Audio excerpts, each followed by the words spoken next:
Mas lalo siya nitong niyakap ng mahigpit. Nakita ko si Bernard. Sabi niya magpapaanal na daw kami dahil hindi na siya manggugulo. Sana na may totoo yun. Of course, magpapaanal kayo pero bago yun may asakasuhin muna ako tungkol dito. Nakita ni Kayla ang pagdaan ng galit sa mga mata ni Red habang nakatitig sa kanya. Ano? Aalis ka? Niyakap niya ito ng husto. Ayokong umalis ka. He chuckled. Hindi ako aalis. This wasn't a normal accident, sweetie. Dennis Bustamante was involved and she was pointing at Annalyn. Diyos ko. Anya na napatingin dito. Bakit? Their intention was to threaten you, but I doubt it. Perhaps, Dennis wanted to threaten you but sabotage the car. Yun ang nasa isip ko. She was so desperate. I think the company is on the brink of bankruptcy. Ako na lang ang pumupondo sa kumpanya nila. Annalyn doesn't know that their father company is almost down. Ginagupan niya ako kaya pinull out ko na ang deal ko kay Don Benito bago ako pumunta ng Naga. Pero bakit ganito? Gusto ko niyang makuha? He nodded. I think so. She desperately needs money. Diyos ko. Napapikit na usal niya. Dahil sa pera kaya niyang pumatay at idamay pang ano ko. This is over. He told her as he fondled her head. I promise you that I will put an end to this so that you'll always be safe. Tumango siya. Naniniwala siya rito. I thought I'd never kiss you again. I was so damn terrified to come closer to you inside the tunnel. Akala ko iniwan mo na ako. Naiiyak na sabi ni Red sa kanya. Marami pa tayong gagawin. Di kami kukunin ni Lord sa'yo kasi nasa tamang tao na kami. May mga nagmamahal sa amin. Si Kuya David, napakabait niya, Red.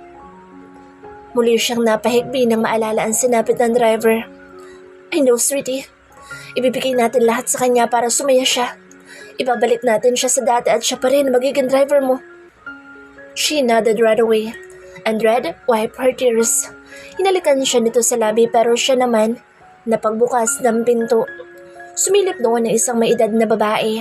Maganda sa kabila ng kasimplihan. Hindi naman ito mukhang nurse. Mommy! Bulalas ni Red kay halos kunoon na lang ang paglaki ng mga mata ni Kayla. Kasama noon na isang lalaki na uniform ng pang-nurse. The man was towering, handsome like Red, only that the skin was the usual white or fair-skinned. Mommy raw?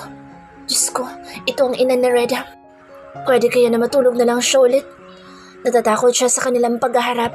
Baka galit sa kanya ang ginang at ayaw sa kanya. Oh, ano yun ang tingnan ng anak. Tapos ay tumingin sa kanya. What are you doing here, Mom? Tanong ni Red sa ina. Saka ito lumapit para salubungin iyon. Your dad told me. I can't stand to wait the entire night to hear good news. Mamamatay ako sa pag-aalala. How is she? How's the baby? They're fine, Mommy. Come here. The nurse came closer to her and smiled. You're awake. Did my brother call the doctor? Brother? Ito si Delight? Hindi po. Anya rito. He seemed excited to talk to you. I'll inform the doctor that you're awake.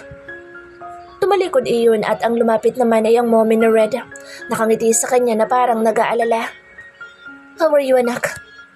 Anak? Naiyak siya at napaawang ang labi. Hindi niya nakuhang sumagot. Ngayon siya naniniwala na mabuti siguro siyang tao dahil napunta siya sa mga taong may mga mabubuting kalooban. Bakit ka umiiyak? Tanong ng babae sa kanya. I'm sorry po sa nagawa ko sa anak niyo. Kung nagsinungaling po ako na dalaga ako. Lumuluhang sabi niya rito. Kayla, don't open up the topic. Tapos na yan. Saway sa kanya na Red. Tama siya, Kayla. Ang mahalaga ay maayos kayo ng baby. Huwag ka na mag-isip ng mga kung ano-ano dahil wala kaming problema sa'yo. My son loves you. He respects you and I know he'll do everything to keep you beside him. Lahat tayo maghihintay ng degree of finality ng annulment niyo ni Bernard. Pinagdaanan ko na yan kaya magpakatatag ka lang. Kayo. A warm smile flashed across the woman's face as she held Kayla's arm. Ito ang may pinaka-sincere na mukha na nakita niya. Isang babae na sa unang tingin ay masasabi niyang walang bahid ng inggit sa pangangatawan. Daig pa nito isang professional sa pananalita. Napakaganda nitong magsalita. Hindi siya nagtataka kung bakit mas pinili ito ni Lander kaysa sa lahat ng babae. Totoo ba ang tungkol kay Anne, Red? Baling noon sa anak. Red stood near her bed and fondled her head again. Yes, Mom. She must be going crazy. Your dad already talked to Benito. Benito was so sorry for what Annalyn did. Handa naman siyang tanggapin kung ano mangyayari sa anak niya kapag daw mapatunayan na totoo ang lahat ng sinasabi ng driver ng pick-up. I feel so sad for Kayla and the baby. Ganyan din ang nangyari noon sa akin na ipinagbubuntis kita. At sobrang hirap. Kayla needs us. Ngumiti siya nang tingnan siya ni Helen. Pagaling ka, ha? Opo, Ma'am. Red chuckled. Mommy. Call me, Mommy. Mama is waiting for you. Kulit siya ng kulit sa asawa daw ni Red. She was so excited to meet you again. Babalik ako bukas para kung may asikasuhin si Red, may kasama ka dito. Nakakahiya naman po. Maaabala ko po kayo. Ani naman niya. Ako na mag-aalaga sa kanya, Mommy. Paglabas niya, saka ako mag-aasikas sa kaso. Okay, ikaw ang bahala. Basta pupunta ako parate. Kayla! Nagulantang sila nang biglang bumukas ang pintuan at pumasok nang walang paalam sina Rose at Berna. Halos umiiyak ang dalawa at agad na lumapit sa kanya. Diyos ko, Kayla! Anang ate Rose niya na yumakap sa kanya. She felt like crying again when she hugged her elder cousin. Ramdam na ramdam niya ang pag-aalala nito sa kanya. Good evening po, Sir Red. Ma'am. Bati ni Berna na parang naudlot ang pag-iyak. Berna. Nakangiting bati niya sa kaibigan. Sabi niya hindi ka mapapano. Masamanda mo kay. Naman. Anya, saka sila nagyakap na magkaibigan. Napanood ko sa TV, kaya tinawagan ko agad sa Ate Rose. Asawa daw ni Mr. Fontes. Nabangga ang kotse. Sikat ka na? Biruin mo na sa TV ka? Ani pa ng kaibigan niya kaya natuwa siya. Gusto mo ikaw din? Ganting biro naman niya. Sira ka talaga. Wala naman akong kotse. Nagkatawanan sila. She glanced at Red and he was staring at her intently. I love you. He mouthed her and so she nodded. Alam niya, ramdam niya iyon at parati niyang mararamdaman kahit na hindi ito magsalita. Noon gusto niyang sabihin ito na mahal siya pero ngayon, napag-isip-isip niya na sobra-sobra pa sa salitang ipinakikitang pagmamahal na Red sa kanya mula sa umpisa ng kwento nila hanggang ngayon. Ito ang unang araw na muling lumabas si Kayla sa penthouse. Nandoon lamang siya pagkatapos niyang maospital ng 2 araw. On the 3rd day, she was dismissed. Nalulungkot siyang talikuran ng kanyang bagong trabaho na pinasok. She has to keep resting more often for her baby. May history na kasi siya ng bleeding kaya kailangan na niya mag-ingat. Mabuti na lang at hindi bumitaw ang kanya isang buwani na anak. Her child was strong. Lalaki itong matapang at matatag tulad niya. Si David ay patuloy pa rin na ipinapagamot ng mga Fuentes. Medyo maayos na ang lagay ng driver ngayon. Stable na iyon kaya laking pasasalamat din ni Kayla. Hindi niya matatanggap kung nagbuwis ng buhay si David para sa kanilang mag-ina. Ipinagbukas siya ni Red ng pinto ng sakyan. Papunta sila ngayon ng mansyon ng mga Fuentes. Sayang daw at hindi niya nakilala si Rika dahil nasa Australia. Kayla, sandali! Yun ang sigaw na nagpalingon sa kanilang dalawa ni Red. Si Bernard iyon. Kitang-kita niya kung paano nahigit ni Red ang paghinga dahil sa presensya ng dati niyang asawa. What are you doing here, De La Vega? Tanong ng binata sa lalaki. Kukumustahin ko lang si Kayla. Don't play saint. Hindi ganoon kadaling magbago ang taong may ugaling masama. Napabuntong hininga si Bernard. Tama naman si Red. Masyadong mapagpanggap si Bernard. Siya nga ay ilang taon na naloko. Pero naniniwala siya na kahit paano ay may kabutihan din naman ang lalaki. Mahirap magpanggap na mabuti lalo na sa maraming taon. Pakalikas din naman na may kabaitan talaga itong taglay. Kasi ay minahal niya nga ito. She saw kindness in him, at least somehow. Don't force me to use a restraining order, Bernard. Kayo ni Annalyn na magkasabwat. How will I know if you're really innocent, ha? You were head over heels with that woman. Malamang kapag sinabi niyang kumain ka ng taig, gagawin mo. Galit na sabi ni Red kay Bernard. Wala akong kinalaman sa sinasabi mo. Ano ba sinasabi mo? Ang sinasabi ko ay plano niya at nabustaman at natakutan si Kayla. You were the same, right? You hurt her. Mataas ang boss na sabi pa ni Red. Halatang galit na talaga kay Bernard. She even noticed his cheeks. Hinawakan niya ito sa braso para kumalma ito. Tumingin ito sa kamay niya tapos ay bumuga ng hangin. Huwag ka na lumapit pa, Bernard. Kung sakaling wala ka mang kinalaman sa nangyari sa akin, magsalita ka na lang kapag inimbestigahan ka na. Gusto ko ng tahimik at payapang buhay. Hindi mo iyon na ibigay sa akin kaya sana hihiyaan mo ang bagay na iyon sa ibang lalaki. Tumino ka na sana sa buhay mo. Kaya nga ako nandito kasi nabalitaan ko sa TV na damay si Anne. Leave. That was Red's final word. Pinasakay na siya nito sa sakyan at isinara ang pintuan. Kapag kuwan ay nasa tabi na niya ito at walang imik na inilabas kaagad ang sakyan sa parking. High blood yan? Natatawang biro niya kay Red kaya napangiti ito at napailing. Selos. Siya naman ang tumawa ng malakas. Wala ka namang dapat ipagselos dun. Ang layo-layo na ugali mo roon. Kapag bumalik ako doon para ko na rin pinukpok ang sarili kong ulo. Marunong ako makontento. Siguro, kung may malaki man akong kasalanan sa iyo, yun ay nagsinungaling lang ako para sa misyon ko. Pero kung wala naman akong kailangan, di ko naman gagawin. Ang record ko sa kumpanya mo ay hindi ko pa naipabago dahil nga mas sinuna kong asikasuhin ang paghahanap. Wala akong intensyon na makita mong single ako sa file. He cleared his throat and glanced at her sideways with a very captivating stare. You caught me with that. Saan ka ba ikinasal? Ako? Takang tanong niya. Doon sa simbahan sa tapat na isang hotel. Trinity. Nahihiyang sabi niya. Epic ako doon. Biruin mo naglupasay ako habang nakagown. Nangiti ito at kinagat ang labi. Bakit? Oo na. Nakakatuwa na ako. I saw a bride before. Sabi ko sinto-sinto kasi naglulupasay sa labas ng simbahan. Ako yun. Hindi ako sinto-sinto. Ikaw kayang iwan ang kapartner mo sa kasal. Subukan mo. Gigil na sagot nito kaya natawa siya. Who says that my partner can run away from me, especially on our wedding day? Kahit pa sa outer space ka pumunta, kukunin kita. Kayla laughed with that remark. Natatawa siyang kinikilig. Saan naman ako pupunta? Sumama nga ako sa iyo dito kahit na may trabaho na ako sa Naga. Ikaw, ang sana'y huwag magbagong isip dahil baka madaluhan na lalaking umiwan sa akin sa altar.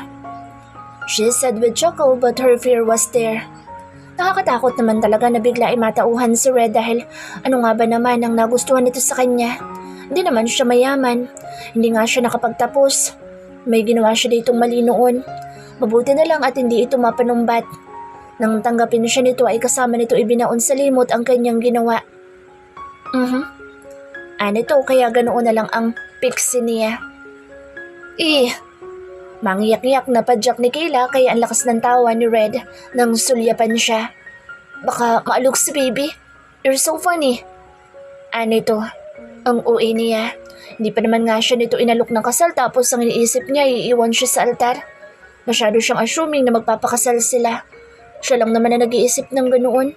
Ni hindi pa nga nag-uumpisa ang annulment. Marami pang pwedeng magbago sa damdamin ni Red. To the fact na hindi pa pala ito na-in-love noon. Why look so sad? Tanong nito sa kanya kapag kuwan kaya napatingin siya dito. Ha? Hindi naman ako sad. You can lie to Bernard but not to me. What's bothering you, sweetie? Natatakot ka ba kina Dad? Umiling siya. Hindi siya natatakot. Parating nasa ospital si Helen sa mga araw na nandoon siya. Feeling close man siyang matatawag pero napakalapit niya sa babae. Parang nakahanap siya ng isang ina na matagal siyang wala. Ayaw niyang sabihin ang dahilan. Maghihintay na lang siya sa mangyayari. Dumating sila sa mansyon ng medyo matagal dahil mabagal si Red magpatakbo ng sakyan. Doon sila kakain ng lunch. Nakita niya kaagad ang mga sakyan sa labas. Nakahilera. Ang gaganda. Noon na siya nakaramdam ng pagkailang. Parang ang daming tao. Anya rito at napatingin siya sa sarili niya. Nakasando lang siyang puti na tinamahan niya ng gray na leggings. Nakasipit siyang tsinelas. Nakakailang. Walang tao. It's just my family. Don't scrutinize yourself, sweetie. Walang mga hamak dito sa'yo dahil padadapain ko sa lupa. Natawa siya doon. Sira ka talaga. Ipinasok nito ang sakyan sa loob ng gate na mag-isang bumukas. Ang mansyon ay isang sinaunang mansyon pero hindi haunted ang dating. It was so big and beautiful. Babuela, we'll be so happy to see you. Ano to pa kaya tumango siya? Ako rin, gusto ko siyang makita ulit. Ang ganda-ganda ni Senyora Carmen. Lola pala. Red smiled at her and scanned her face a bit. Ang titig nito ay kakaiba na para bang may naiisip. Itinigil nito ang sakyan sa may lawn. May mga tao sa labas. May umiihaw. May naghahanda ng mesa. May mga bata. Sandali. Napatigil si Kayla habang nakatanga sa bintana ng sakyan. Nakababa na si Red para siya'y ipagbukas ng pinto ng sakyan. Namamalit mata ba siya? Tiyamining ba niya ang nakikita niya at ang mga tiyo niya sa pinsan? Muli siyang napakurap. Si Berna. Nandito rin si Berna at ang ate Rose niya. Ano ba lunch date ito? Diyos mio. Ising Kayla. Utos niya sa sarili pero natawa si Red sa may tabi niya. Tumingin siya dito. Bakit kamukha ng kamag-anak mo ang kamag-anak ko? Kamukha ba asawa ko? Tanong nito habang pangiti-ngiti tapos ay inalalayan siyang pababa. Oo, pati si Berna may kamukha. That's great, sweetie. Go on. May kukunin lang ako dito sa compartment. Bali walang utos nito sa kanya kaya naman tumango siya. Nakangiti siyang humakbang papunta sa mga iyon. Nakatingin na si Lander sa kanya habang nasa harap na isang kung anong bagay. Tila ba iyon sinisindahan noon. Maya-maya ay tumalsik ang bagay na iyon sa itaas kaya napatili siya dahil iyon ay lumipad pa itaas. It was fireworks during daytime. Bakit may fireworks? Nakatingala siya sa langit dahil sa iba't ibang kulay sa itaas. It was smoke and looked so amazing. Doon lang siya nakatingin hanggang sa matapos iyon. Tumingin siya sa mga tao at napatanga siya. Nakalinya na ang mga iyon at may hawak na mga letra. Carmen Zeta was also there. Will you marry me?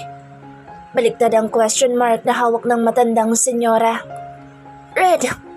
Sambit niya nang mapatakip siya sa bibig. Hinanap niya kaagad ang binata na nasa likod lang pala niya, nakatayo. May hawak itong maliit na lobo na korteng puso. May nakasulat doon ni Yes. Natatawa siya dahil parang tinuturuan siya nitong sumugot na oo sa tanong na, will you marry me? Mayami nagtawanan ang mga tao sa likod. Baliktad, mama. Bulalas ni Lander sa matandang senyora na inosente naman na tumingin sa hawak na question mark. She smiled and let her tears roll over her cheeks. Sasagot ka lang naman ng oo.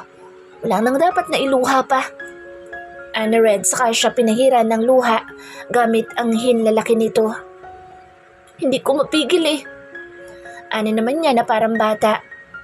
Nagpo-propose ka sa akin? Tumango ito habang nakatitig sa kanya. Hindi pa ako malaya.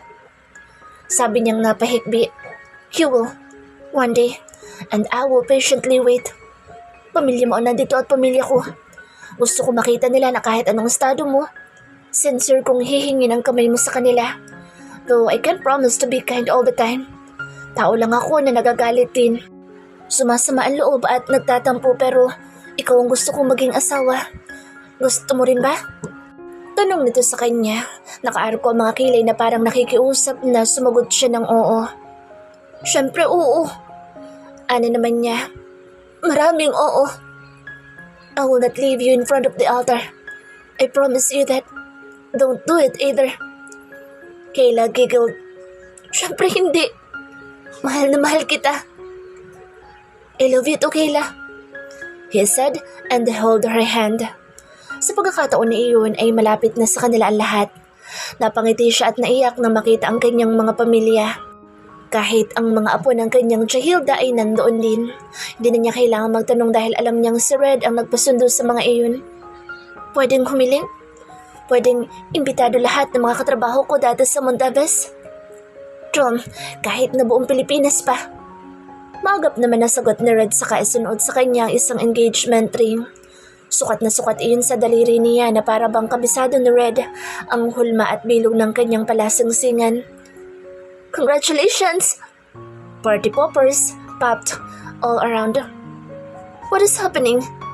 Takang tanong ni Carmen na tulak ni Helen ang wheelchair. Nakangiti siya sa kanyang babuela. Sana'y mapabilis ang annulment dahil gusto niya na nandoon ang kanyang lola sa araw ng kanyang kasal. Kiss her now. You stupid apo.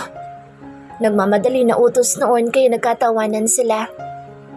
Nice fit, he commented after staring at Kayla's finger for a while. Saktong-sakto ang kanyang napili na engagement ring. Inuna niya ito kaysa sa kaso na inaasikaso naman ng mga pulis. Bukas, iyon na ang kanyang pagtutuunan ng pansin. May warrant na naman si Anne at anumang oras ay pwede na iyong puntahan ng otoridad. Hindi pwede na hindi matuloy ang proposal niya ngayong araw. Ito ang tamang panahon para mapatunayan niya na tunay ang kanyang pagmamahal. Kahit na anuman ang sitwasyon nila ni Kayla. He doesn't have to be her legal husband as of this moment. For him to love her earnestly with all his heart. She loves him. She believes in him. She respects him and his decisions. She was so nice to him. Walang rason para itimbang niya ang lahat ng iyon sa pagiging ikalawang lalaki sa buhay ni Kayla. Para sa kanya, siya ang una. Siya ang huli at siya ang nag-iisang lalaki sa buhay nito. He's her other man but he is her only man. Kiss na raw, sabi ni Lola. Kayla said, and without a word and inhibitions, she tiptoed after pulling his collar. Napabaluktot siya ng konti. I love you. Mahinang sabi nito sa kanya kaya ngumiti siya. I love you so much. He replied and kissed her. It was quick because he embraced her after that. That was the kind of embrace to express and extend to her how much he needs her in his life. He doesn't need a single woman, a free woman to be precise. Naniniwala siya na si Kayla ang pinadala sa kanya ng Diyos sa isang paraan na hindi katanggap-tanggap sa mata ng tao. Pero sila lang ang nakakaalam ng totoong kwento ng kanilang buhay. At kung ito ang kwento ng buhay ng isang Red Fuentes, ay buong puso niyang tatanggapin dahil sa kwento na iyon ay may isang Kayla na dumating.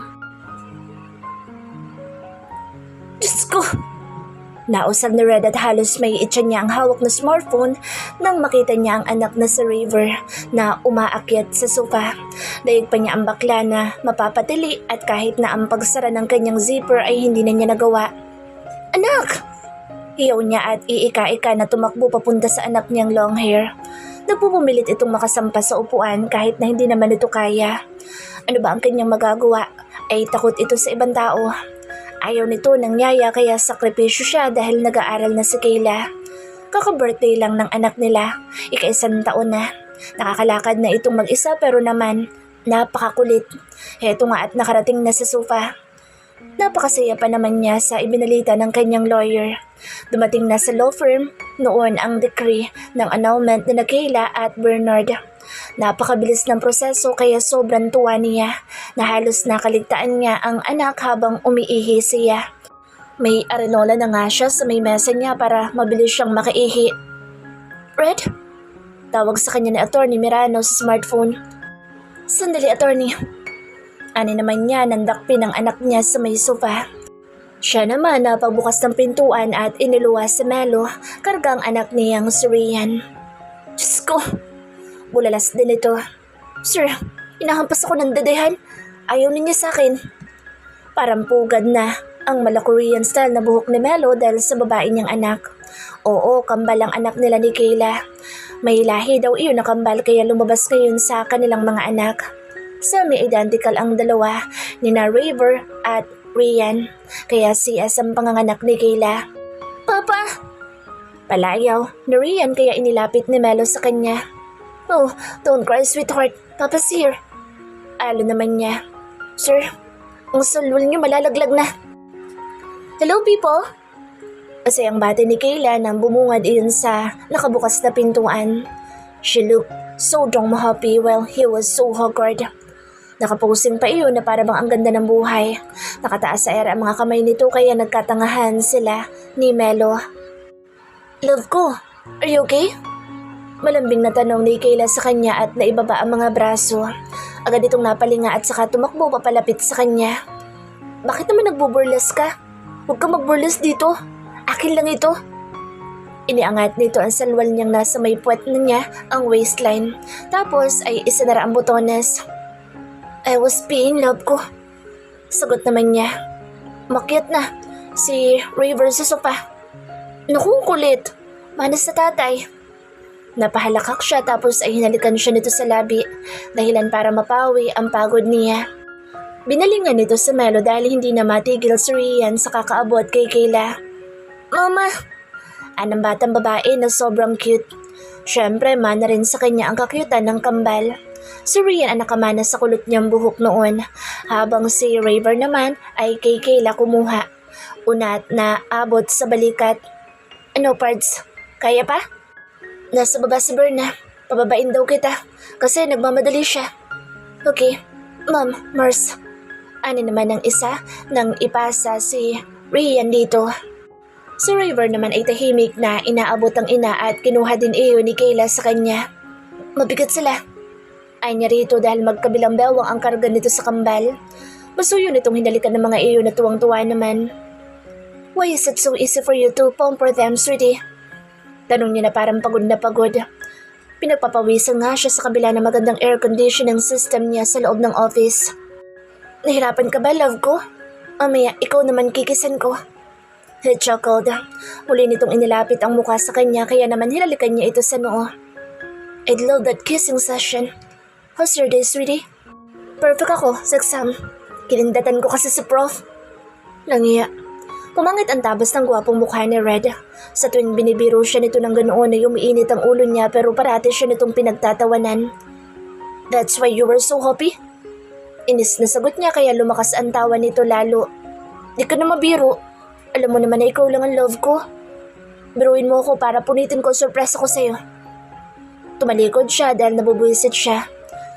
Natuto itong magbiro sa kanya tungkol sa prof nito nang mahulo siya nitong nag-spy sa eskwelahan at silas na sulo siya sa isang poging professor. He was so damn problematic about it. Pinagtatawanan siya ni Delight nang siya ay magkwento roon. Bakit ba? Masama bang magselos? Malambing si Kayla, sobra. Nang lumaon ay mas lumabas ang pagiging mabuting tao nito.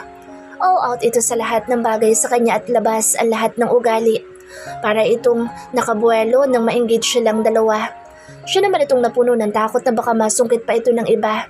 Pero sa kabila noon ay suportado niya ito sa lahat. Hindi naman niya ito pwedeng sakalin at ikulong. Hadlangan ng mga pangarap dahil lang sa takot niya na baka ito mawala.